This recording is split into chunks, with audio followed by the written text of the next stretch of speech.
Now, for many of us, the weather forecast plays a big role in our daily lives. But while we may have the forecast here on Earth, we have absolutely no clue about the weather in space, which can also have a major effect on our day-to-day activities without us even realising it. Solar storms can and do wreak havoc here on Earth by interfering with power lines and communication systems. So scientists are working hard to see if they can predict these storms and thereby reduce their negative impact. With us to explain to us more about this and how Ireland is involved in the space research is Sean Duke of Science Spin magazine and Dr. Peter Gallagher of the Solar Physics Group in Trinity College. Good morning to you both, gentlemen. Good morning.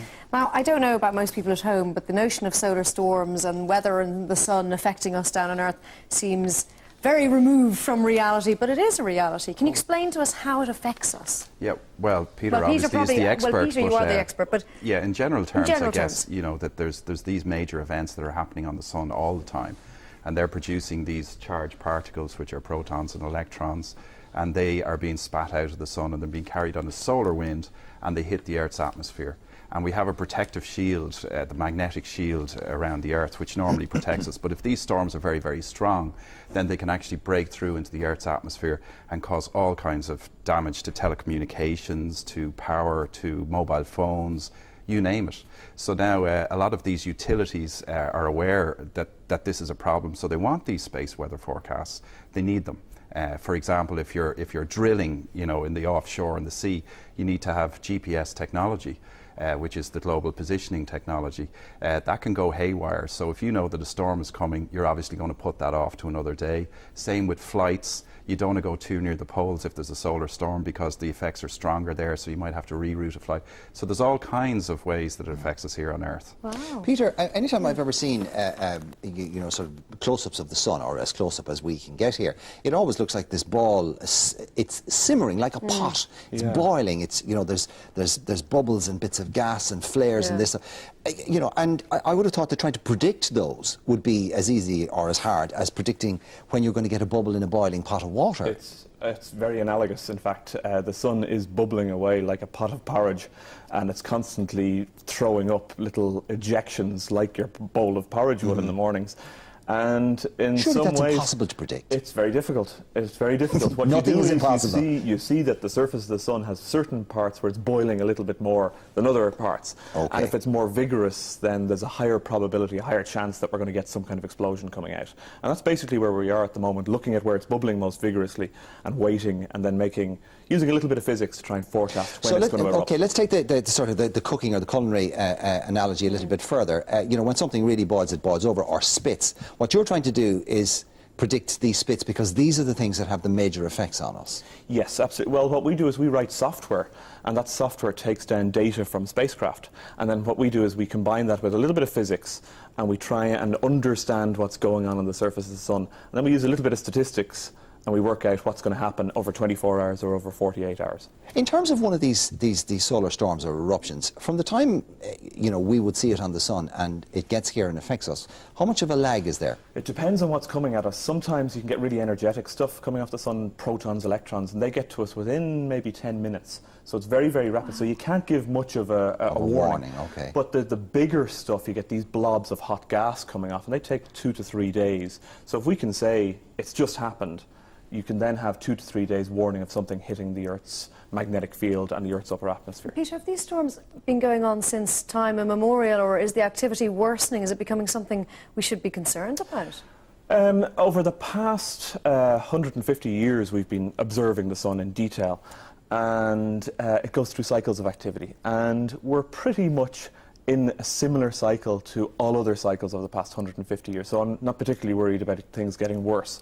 The one thing that's changed, though, is society and our dependence on technology. Okay. So our mobile phones, our GPS, space flight. We've got 7 astronauts in the International Space Station at the moment. If they were to be hit by a large solar storm, they would be in trouble.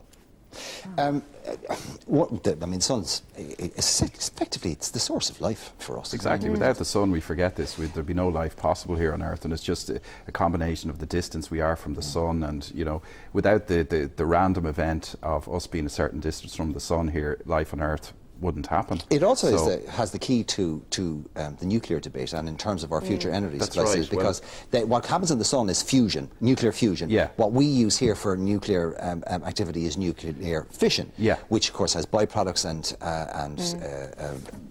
toxic debris and matter and all the rest of which we can't get rid of for 50 million years. If we can learn how to do nuclear fusion the way the sun does, then our energy problems are sorted. That's right. Well, fission, of course, was, we know what that led to. It's the splitting of the atom, and it led to the atomic age and atomic bombs being dropped and, people being killed. It has obviously a positive side. The nuclear power industry is based on fission at the moment, but it has all these waste products as well, and we have to deal with those waste products. Now, if you've got fusion, what that is, it's the opposite of splitting. It's the bringing together of atoms. That releases a massive amount of energy as well, but it's clean energy.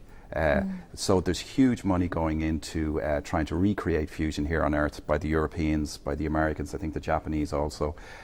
Some people say it might never happen. It's a long-term project, but really that's the holy grail of energy. Is there vastly more power involved in fusion than there is in fission? Yes, absolutely. And which means how do we control it then? Exactly, and that's the problem, control, and the sun controls it very, very well. The sun has a strong magnetic field, and it holds gas that's engaged in fusion in place for many, many hours. On the Earth we can do it for milliseconds. So we want to try and understand how to hold it in place so the fusion can progress over days, weeks, months, and that's what the sun does. Peter, how much do we understand about the sun? I mean, is it still largely something that we know very little about, or are we slowly, incrementally learning more as time goes on? Well, I think there was a paradigm shift in the mid-90s with the launch of a spacecraft by the European Space Agency called SOHO, and that enabled us to look inside the surface of the sun and work out what's actually going on. We could work out what it's made of. We could work out how it's moving. Is it nitrogen and helium mostly, is it? It's mainly hydrogen. It is about 90% hydrogen, a little bit of helium, and then some trace elements in there as well. So it's mainly a hydrogen gas, exactly what you're trying to fuse on Earth. So that's the main composition of it, and that's similar to other stars. What about the doomsday scenario of the sun dying, of it eventually, burning out? Well, the perfect storm. Hurricane Katrina on the surface of the sun is what people have been talking about. And what happens? Is it possible, Peter? Absolutely, absolutely. If you look I really wanted you to say no. I wasn't expecting absolutely to that. Not for a while anyway. Is that absolutely in theory? Is that theoretical possibility, or? In 1859, Lord Carrington in England observed the first solar flare. That was so large that people were woken up in Cuba at night by the glowing in the night sky. The transatlantic cables were interrupted. I read the Irish Times that was published around the same time, and the stock quotes from London weren't received for 3 days afterwards. It had a huge impact in 1859. Imagine if that had an effect now. There was a recent study in the US by the US Academy of Sciences, and they said about 2 trillion would be the effect, and that's comparable to 9/11 for a super solar flare. It's 20 times roughly the cost of what happened with Katrina. So, if one of these storms hit, it's going to have a huge impact. But not to be too much of a doomsday scenario, sort of provocateur, if it's really large, it could blow away the atmosphere. And that is a real scenario. A super solar storm, if the atmosphere did... Recession, potential solar storms. They're minor. They're absolutely minor. It's nice to know that Trinity are on the forefront of making sure that doesn't happen. A 3-day warning if it does happen. A 3-day warning. Thank you very much. Peter and Phil, thank you very much for joining us this morning.